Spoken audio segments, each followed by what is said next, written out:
നമ്മൾ സ്ഥിരമായി കേൾക്കുന്ന ചില ചോദ്യങ്ങളുണ്ട്. എൻ്റെ പല്ലിന് പ്രത്യേകിച്ച് കേടൊന്നുമില്ല, അല്ലെങ്കിൽ എനിക്ക് പല്ലുവേദനയില്ല, ഞാൻ ഡെൻറ്റിസ്റ്റിനെ കാണേണ്ട ആവശ്യമുണ്ടോ, അല്ലെങ്കിൽ പല്ലുവേദന വന്നിട്ട് ഞാൻ ഡെൻറ്റിസ്റ്റിനെ പോയി കാണേണ്ട ആവശ്യം മാത്രമേ ഉള്ളൂ എന്ന് ചോദിക്കുന്ന ഒരുപാട് പേരുണ്ട്. അവരോട് നമുക്ക് പറയാനുള്ളത് എന്താണെന്ന് വെച്ചാൽ, നമ്മൾ പല്ല് വേദന വന്നതിന് ശേഷം മാത്രം ഡെൻറ്റിസ്റ്റിനെ കണ്ടിട്ട് കാര്യമില്ല. പല്ലുകൾക്ക് വേദനയില്ലെങ്കിലോ പല്ലുകൾക്ക് കേടുകളില്ലെങ്കിലോ കൂടിയും നമ്മൾ 6 മാസത്തിലൊരിക്കൽ ഒരു ഡെൻറ്റിസ്റ്റിനെ കണ്ട് നിങ്ങളുടെ പല്ലുകൾ ചെക്ക് ചെയ്യേണ്ട ആവശ്യമുണ്ട്. അപ്പോൾ ഒരു ഡെൻറ്റിസ്റ്റിന് മാത്രമേ നിങ്ങളുടെ പല്ലുകൾക്ക് കേടുകളുണ്ടോ, അതിനെന്തെങ്കിലും ട്രീറ്റ്മെൻറ്റ് ആവശ്യമുണ്ടോ എന്നൊക്കെ പറയാൻ കഴിയുകയുള്ളൂ. ഒരുപക്ഷെ നിങ്ങളുടെ പല്ലിൽ കേടുകളോ ഒന്നും തന്നെ ഇല്ലെങ്കിലും പല്ലിൽ അഴുക്കുകൾ അടിഞ്ഞുകൂടിയിരിക്കാം, കറകൾ ഉണ്ടായിരിക്കാം. ഇവയൊക്കെ ഒരു ഡെൻറ്റിസ്റ്റിന് മാത്രമേ വൃത്തിയായി ക്ലീൻ ചെയ്ത് തരാനായിട്ട് കഴിയുകയുള്ളൂ. അങ്ങനെ 6 മാസത്തിലൊരിക്കൽ തീർച്ചയായും നിങ്ങളൊരു ഡെൻറ്റിസ്റ്റിനെ കാണണം. ആ അവസരത്തിൽ നമ്മൾ പേഷ്യൻറ്റിനോടോ അല്ലെങ്കിൽ നമ്മൾ അടുത്ത സുഹൃത്തുക്കളോടോ പല്ല് നിങ്ങൾ ക്ലീൻ ചെയ്തിരുന്നോ എന്നൊക്കെ ചോദിക്കുമ്പോൾ ചിലർ ചോദിക്കുന്ന ചോദ്യമുണ്ട്, പല്ല് ക്ലീൻ ചെയ്യുന്നതുകൊണ്ട് പല്ലിൻ്റെ ഇനാമൽ നഷ്ടപ്പെടില്ലേ, അല്ലെങ്കിൽ പല്ലിന് പുളിപ്പുണ്ടാവില്ലേ എന്നൊരു ചോദ്യം നമ്മളെല്ലാവരും കേൾക്കുന്നതാണ്. ഡോക്ടർമാരും കേൾക്കുന്നതാണ്, നമ്മളല്ലാതെയും കേൾക്കുന്നതാണ്. ഇവിടെ നമുക്ക് പറയാനുള്ള കാര്യം എന്ന് വെച്ചാൽ, മനുഷ്യ ശരീരത്തിലെ തന്നെ ഏറ്റവും കട്ടി കൂടിയ ഭാഗമാണ് പല്ലിൻ്റെ ഇനാമൽ എന്ന് പറയുന്നത്. ആ ഇനാമലിന് നമ്മളിപ്പോൾ പല്ല് വെക്കുന്ന സാഹചര്യങ്ങളിൽ പോലും പല്ല് കട്ട് ചെയ്യണമെന്നുണ്ടെങ്കിൽ ഡയമണ്ട് ബർസ് ഉപയോഗിച്ചാണ് നമ്മൾ പല്ല് കട്ട് ചെയ്യുന്നത്.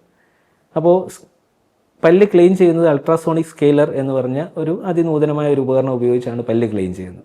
ആ ഉപകരണത്തിന് നമ്മുടെ പല്ലിൻ്റെ ഇനാമലിലോ പല്ലിലോ ഒരു പോറൽ പോലും ഏൽപ്പിക്കുവാൻ കഴിയുകയില്ല.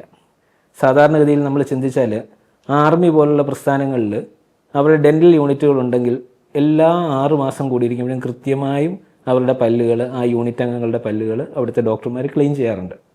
ക്ലീനിങ് എന്ന് പറയുന്നത്, അല്ലെങ്കിൽ പല്ല് വൃത്തിയാക്കുന്ന ഇൻസ്ട്രുമെൻ്റ് ഉപയോഗിച്ച് വൃത്തിയാക്കുന്നത് തെറ്റായ ഒരു ട്രീറ്റ്മെൻ്റ് ആണെങ്കിൽ, ആരോഗ്യകാര്യം ഏറ്റവും കൂടുതൽ ശ്രദ്ധിക്കുന്ന ആർമി പോലെയുള്ള പ്രസ്ഥാനങ്ങൾ ഒരിക്കലും 6 മാസത്തിലൊരിക്കൽ കൃത്യമായി അവരുടെ പല്ലുകൾ ക്ലീൻ ചെയ്യുകയോ ഒന്നും ചെയ്യുകയില്ല.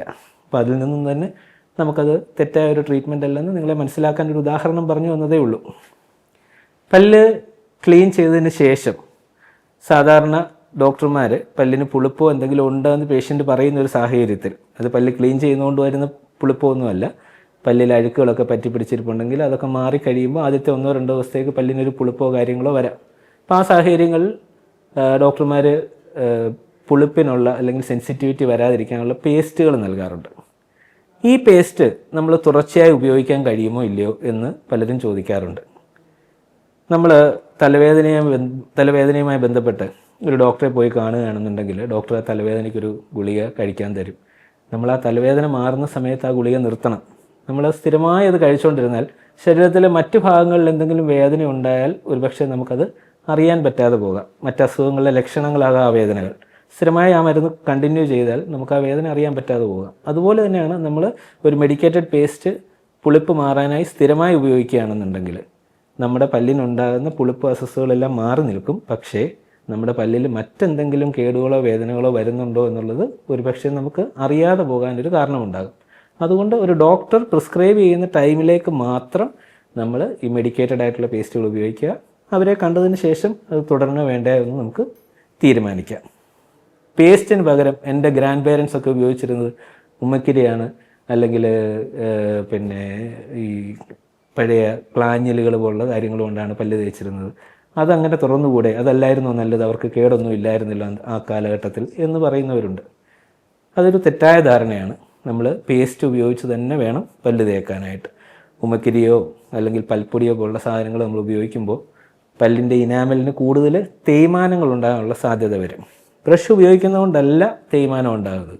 ബ്രഷ് ഉപയോഗിക്കുന്നത് നമ്മൾ ഒരു 2 മാസത്തിലൊരിക്കലോ 3 മാസത്തിലൊരിക്കലോ ആ ബ്രഷ് മാറുകയാണെന്നുണ്ടെങ്കിൽ ബ്രഷ് കാരണം ഉണ്ടാകുന്ന തേയ്മാനങ്ങൾ ഒരു കാരണവശാലും സംഭവിക്കുകയില്ല. അപ്പം അതുകൊണ്ട് നമ്മൾ പേസ്റ്റും ബ്രഷും ഉപയോഗിച്ച് തന്നെ വേണം പല്ല് തേക്കാനായിട്ട്. അതുപോലെ തന്നെ ചില ആൾക്കാർ പറയാറുണ്ട്, മധുരം, കുഞ്ഞുങ്ങളോടെല്ലാവരും ശകാരിക്കും, മധുരം ഉപയോഗിക്കുന്നതുകൊണ്ടാണ് പല്ലിന് കേട് വരുന്നത്, മധുരം ഉപയോഗിക്കരുത്. ശരിക്കും അതൊരു മിഥ്യാധാരണയാണ്. മധുരം ഉപയോഗിക്കുന്നതുകൊണ്ടല്ല പല്ല് കേടാകുന്നത്.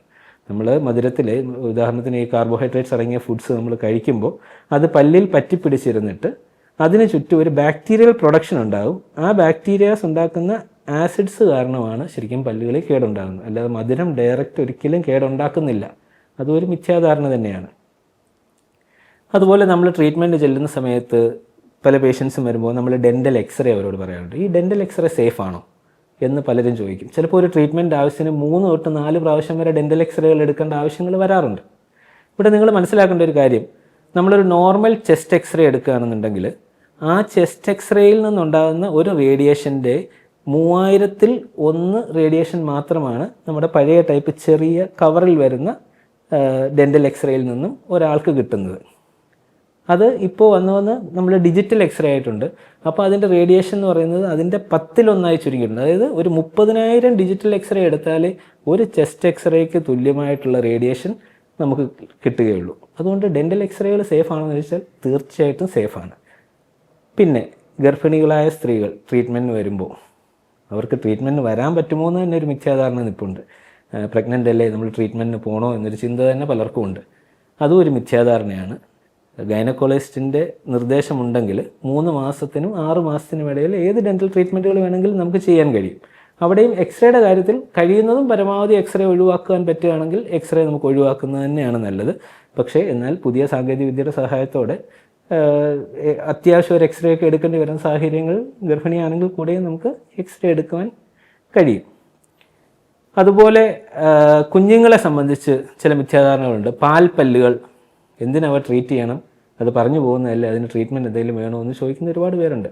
പക്ഷേ പാൽപ്പല്ലുകൾ നമ്മൾ തീർച്ചയായും ട്രീറ്റ് ചെയ്ത് അതേ സ്ഥാനത്ത് നിർത്തിയെങ്കിൽ മാത്രമേ അടുത്ത വരുന്ന പല്ലുകൾക്ക് അതേ ഒരു ആരോഗ്യവും മറ്റും ഉണ്ടാകുകയുള്ളൂ. അത് തീർച്ചയായിട്ടും ചെയ്യണം. പിന്നെ ക്ലിനിക്കുകൾ ഞങ്ങൾ അഭിമുഖീകരിക്കുന്ന മറ്റൊരു കാര്യമാണ് 12 വയസ്സ് ആയതിനു ശേഷം മാത്രം പല്ലിന് കമ്പിയിടാനായി ട്രീറ്റ്മെൻറ്റ് കൊണ്ടുപോയാൽ പോരെ, 12 വയസ്സ് കഴിഞ്ഞ് ട്രീറ്റ്മെൻറ്റ് ചെയ്യുമെന്ന്. പണ്ടത്തെ കാലത്തായിരുന്നു അങ്ങനെയൊക്കെ. ഇപ്പം അങ്ങനെയല്ല. നമ്മൾ ശരിക്കും ഒരു 6 തൊട്ട് 8 വയസ്സ് തൊട്ട് തന്നെ കുഞ്ഞുങ്ങളെ അങ്ങനെ പല്ലിന് പൊക്കോ എന്തെങ്കിലും ഉണ്ടെങ്കിൽ ക്ലിനിക്കിൽ കൊണ്ടുവന്നത് കാണിക്കണം. 8 വയസ്സ് തൊട്ട് തന്നെ ഇൻ്റർസെപ്റ്റീവ് ഓർത്തഡോണ്ടിക്സ് എന്ന് പറയുന്ന ട്രീറ്റ്മെൻറ്റുകൾ നമ്മൾ ആ സമയത്ത് തന്നെ സ്റ്റാർട്ട് ചെയ്യും. അപ്പോൾ അവർക്ക് ഒരുപക്ഷെ ഭാവിയിൽ ഒരുപാട് ട്രീറ്റ്മെൻറ്റുകൾ ചെയ്യാതിരിക്കാൻ അത് സഹായിക്കും.